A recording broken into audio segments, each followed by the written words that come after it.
మీరు ఎప్పుడైనా ఆలోచించారా? A4 paper size round figure గా 300 మిల్లీమీటర్లు అని ఉండకుండా సరిగ్గా 297 మిల్లీమీటర్లు క్రాస్ 210 మిల్లీమీటర్లు అని ఎందుకు ఉంటుంది? వెంటనే సబ్స్క్రైబ్ బటన్ పై క్లిక్ చేసి ఈ వీడియో చూడండి.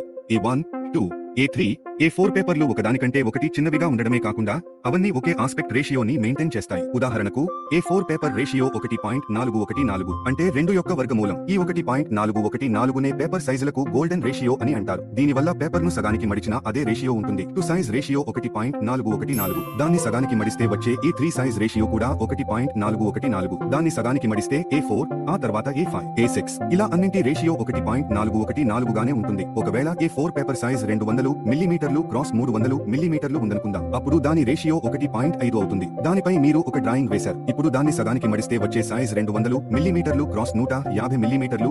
దీని రేషియో 1.333కి మారిపోతుంది. అప్పుడు మీరు వేసిన డ్రాయింగ్ ను చిన్న పేపర్ లో ప్రింట్ చేస్తే అది సరిగ్గా సెట్ అవ్వదు. ఒకవేళ ఖాళీ స్థలం మిగిలిపోతుంది లేదా బొమ్మ కట్ అవుతుంది. ఏదైనా కంటెంట్ ను ఏ సైజ్ పేపర్ పై ప్రింట్ చేసినా దాని షేప్ మారకుండా చిన్నదిగా లేదా పెద్దదిగా స్కేల్ అవ్వడానికే ఈ 1.414 రేషియోను ఉపయోగిస్తారు.